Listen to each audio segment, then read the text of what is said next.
Hi, I'm Mark. And I'm Jerry. And we are the Military Collectibles Shop. So we're getting good at that. So hey, thank you again for joining us. It's been a little while since we were able to put out a video. So our apologies. It's not your fault. It's all on us. It's not you. It's us.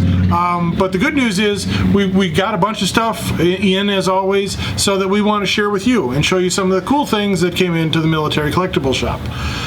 Mark, what do you got? The first thing is this came from a U.S. Marine woman's grouping, and it's a thing that says Merry Xmas. Now what it says is these decorations were given to Staff Sergeant Elaine Clark during the Christmas season of 1943-44. She was stationed in Pearl Harbor soon after the attack on Pearl Harbor. These letters were cut from aluminum sheathing used to repair damaged aircraft. The cables were aircraft control cables. And we also have one that says Happy New Year. But Happy New Year! And it has all the red numbers on it, so somebody could look it up to make sure that it's standard aircraft aluminum, and the story seems cool. That's really cool. Plus, always coming from a woman Marine, that's always neat. Chicken of which? Yes. We have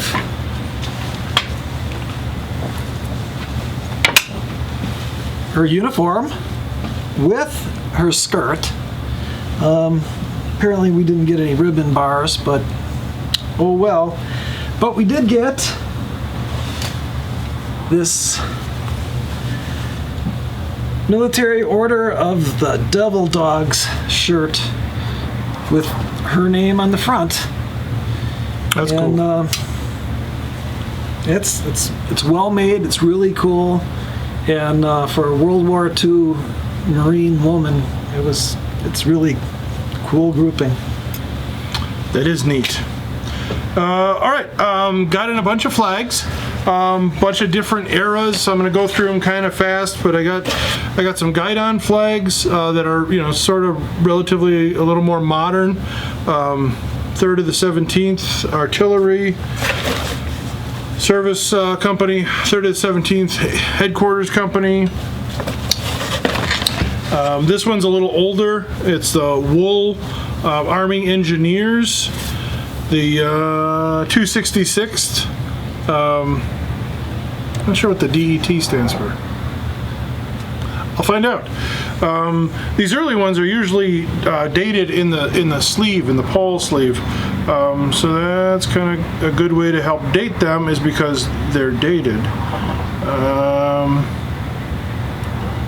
Looks like 59.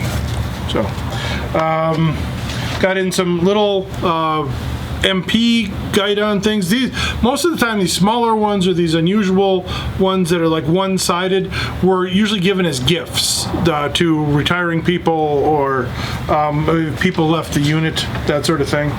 Got in a welcome, the American Legion banner. Post-war, probably 46 maybe, because it's dated 1917, 1918, and then with the 1941, 1945 for both wars.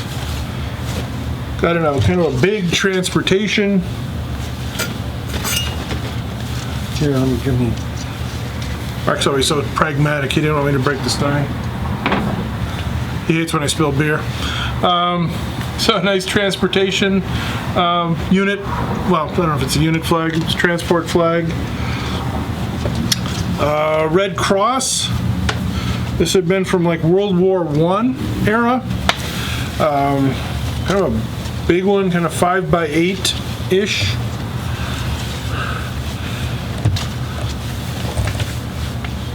Yeah, 5x8. It's on there.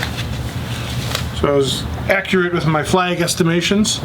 48 star American flag printed. Another Red Cross flag. The interesting thing about this one is it was marked on the header, the Eau Claire chapter of the American Red Cross. Eau Claire is a city in northern Wisconsin, kind of halfway between, no, it's not halfway between anything. It's kind of in the middle of nowhere. But it's on the way to the Twin Cities of Minnesota. Lovely town. Eau Claire, the world's largest small town. Shout out to Sean, who lives there. And he knows exactly what I'm talking about. Okay, welcome to VFW. And a nice U.S. Coast Guard Auxiliary, World War II bull flag. This is kind of a cool one. Navy Burgee, Commander's Burgee pennant for the 81st Flotilla, something. Malcolm will know. You're like, I can't believe you guys didn't know that. How many times have we gone over that? Thanks, Malcolm. This one was listed as a World War II 11th Armored. I don't know that it is. It's kind of a theater-made one, which I've had theater-made flags before. It bears further research. Another Coast Guard auxiliary flag. This would be the auxiliary one to the auxiliary flag. Oh, okay. Wow. Little flag humor. This is a patriotic banner. It's not really a flag, but these vertical banners were hung vertically. It's just sort of a patriotic thing during the war. This one actually hung at the Capitol in Madison, Wisconsin. Another 48 star printed. And last but not least, a East German DDR, nice sized little banner. Those Eastern Germans. Let me put that over the American flag. A couple more. Did that. U.S. Treasury Award banner for the savings bond. Generally, these are post-war, but it kind of carried through from the World War II Minuteman war bond saving things to savings bonds. So you could still, as a company, win the award.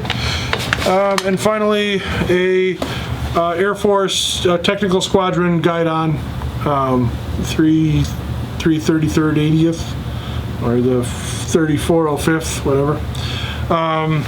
Again, kind of neat. So an interesting smattering of various military unit flags, which anybody who follows along at home knows that I really like military unit flags. So I was happy. All right. Back to Mark. I got this signal. Back to Mark. This 4-pocket signal uniform for the 6th Army. He fought in the Pacific, has 3 battle stars, Liberation of the Philippines, Good Conduct Medal, and the Victory Medal. So apparently his side won. Excellent. And, that's nice with the belt. Yeah. Those are often missing. Does it have the belt loops? Nope, belt loops. Yeah, very cool. Okay. Got a real nice web gear rig. The Garand pouches with the it's 42 dated. 42 dated belt, 42 dated first aid kit, 42 dated canteen, compass pouch with the compass. And it actually had some blank, not blank, dummy, big dummy, M1 Garand clips in there, full of these dummy shells.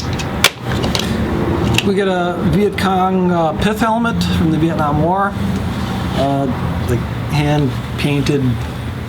That's cool. On the front. Most of the ones you see of these are fake. So whenever you find a real one, you go, "Whoa, that's a real one," because they're actually still making them. Vietnam, as a country, is still in business, so they're actually still making them today. And you'll see the ones that they make. They look new. Also picked up a shoulder holster for a 45. The straps are still good. A little bit stained, but decent holster. And it's You see? no, I just can't read it. Inger Kress. Ingerkress, well-known holster manufacturer, made excellent holsters. They did. They held up for years. The famous Ingerkress Holster Manufacturing Company of Ingerkress, Wisconsin. No, I'm not really sure where they're from. They might have been from Milwaukee. I know Milwaukee Saddlery was from Milwaukee, and Mills Co., who made the M6 leather scabbards, was actually Milwaukee Saddlery Company, which I just learned actually somewhat recently.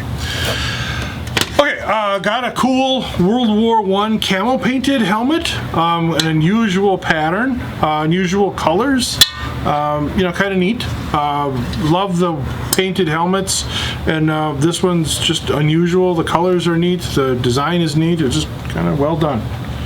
Well done. We got a Luftschutz helmet. Nice chin strap and liner, and overall nice looking Luftschutz helmet. Yeah, very clean. There's still, it's kind of in the bottom rung of German helmets. It's a great entry-level helmet for kids who want to get a German helmet, and they can't afford to spend a ton of money. They're still a relatively inexpensive helmet. They're actually less than some of the American helmets.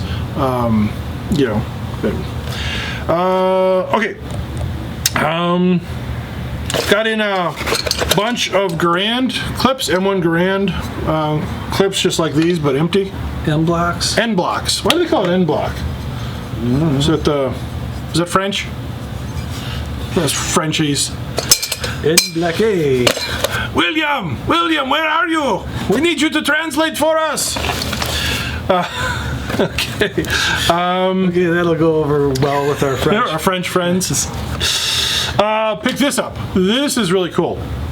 I actually got this at a flea market, and the guy didn't know what it was, and I didn't know what it was, but I knew it was cool, and I knew I had to have it, so we agreed on a price, and I bought it, and then I found out it's actually a really rare Civil War U.S. bayonet.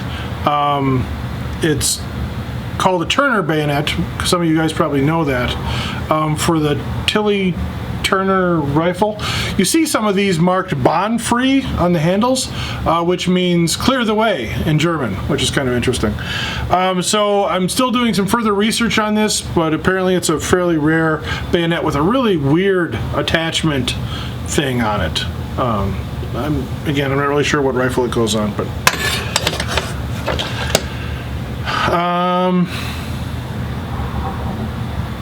okay. Looks like a flak badge. Looks like a flak badge.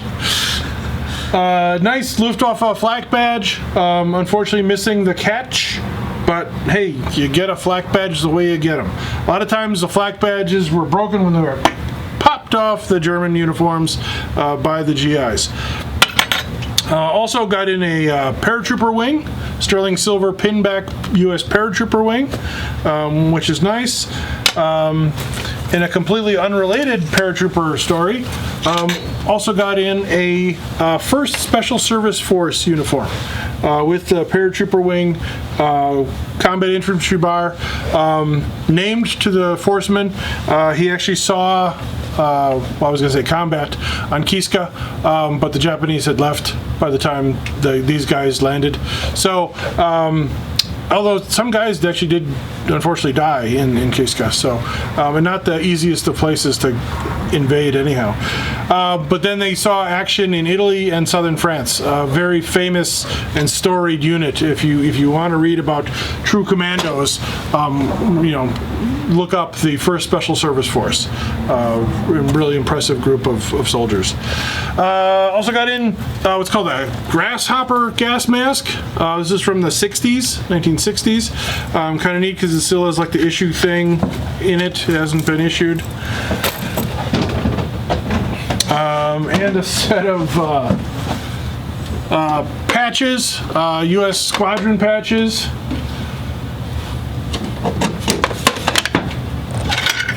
It's kind of heavy. Oh, well, Mark's bringing that over. Also got in a more modern, but somewhat older, U.S. unit color flag from the 121st Field Artillery Battalion. So it's a 50-star flag. but we know which colonel this belonged to, so that's kind of cool. I've got the whole pole. These poles disassembled so that for easy storage, unlike the World War II ones, which were all one piece. And must have been really hard to carry around. The Germans actually had two-piece poles, so they were kind of smarter than we were in terms of their flag carrying. Maybe we had taller trees. And then this is actually cool. Some of you may have seen these before. This is actually the first one I've ever owned. It's a World War II, I believe, S Army Chaplains Kit. And it did come with some chaplain insignia and the name of the chaplain, which is here. This is the Catholic and Protestant set. So it's got Jesus on one side and the Protestant side for the other, so that the chaplains could, do whatever they needed to do for that. So it's got the chalices and the candle holders and a candle and a bell and the little things and the covers and a little confessional. Bless me, Father, for I have sinned. I was with 3 women last night. Jerry, you're not confessing, you're just bragging. Okay, so that was cool.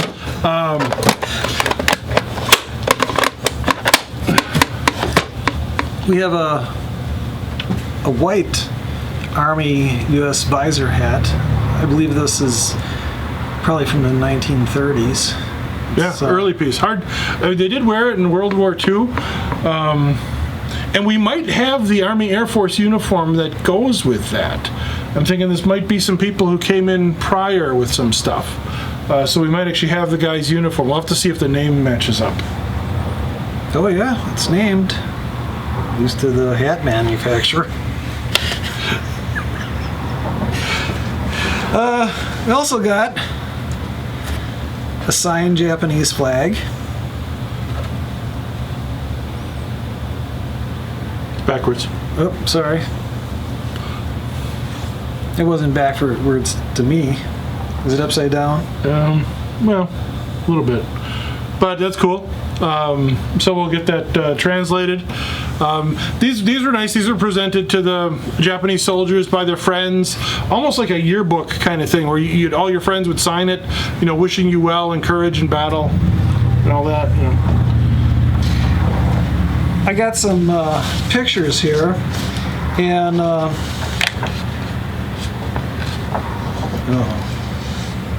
there seems to be sticky stuff. Well, first of all, that Marine, the woman Marine that we were talking about earlier, there's a picture of her on the end, and this is with a group of her friends. This is right after the war. This is 1946. And they're in, I don't know, someplace. San Francisco. I just want to see what they're drinking. And so there Can't tell. are pictures of her brothers who were also in the military, but apparently not in the Marines. This guy looks like a Marine.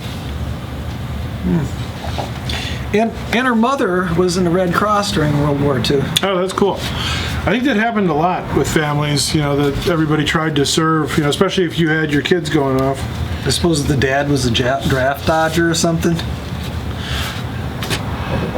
This is interesting. I've seen these hat badges before, these band hat badges, but I've never seen one on a military uniform. I always considered them just like a post-war band thing, like a non-military band thing.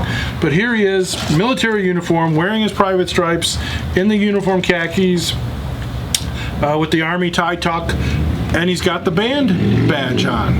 So, I just learned something. Wow. Glad to hear that. Well, that made one of us.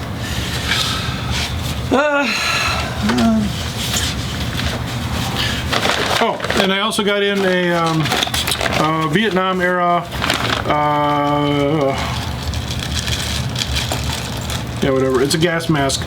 Trying to find the type. M17. But Ethan, you already knew that. It's a wonder you guys keep watching these because we're not that good. But hey, thank you. We do appreciate it. And we love hearing from you. Honestly, I've talked to more people in the past couple weeks who just randomly stop us and say, hey, I like your videos. That's really cool. We love to hear it. We love doing these. We're going to be doing more. We've got some cool stuff coming down the pipe. Oh, you still and I have just more? found Elaine's challenge coin, which I'm sure That's cool. It's got her name on it. Oh, neat. I'm sure that's cool. Yeah, from her Devil Dog unit or group. Okay, so is that it? That's it. Okay. But it's not really it. No, It's where we're ending we've today. got there's so much stuff here, but we just got some more guys on board to help us out, so that's great. Hopefully we'll be able to go through more stuff, be able to process some more of this stuff, get more stuff on the web. Sherry's been doing a great job of getting stuff on the web and out there for you guys to buy. Since Mark and I are pretty good at just buying stuff and we're kind of lazy when it comes to selling it. You will see more stuff coming on our website, www.militarycollectorshq.com, or if you can't remember that, militarycollectibleshop.com. Either way, it'll get you to the same place. We love to hear from you. You can always email us through the websites if you've got anything to sell, if you've got any questions. We love helping you people out. Several of you have sent pictures of stuff. Hey, what do you think of this? What do you think of this? Unfortunately, a bunch of it turned out to be fake, but that's good. Ask us before you buy it. We're always happy to give our opinion. Remember to subscribe to the channel so you get all the updates because we're going to be doing some more stuff. It's going to be really cool that you'll be seeing pretty soon. So, again, I'm Mark. And I'm Jerry. And we are the Military Collectibles Shop.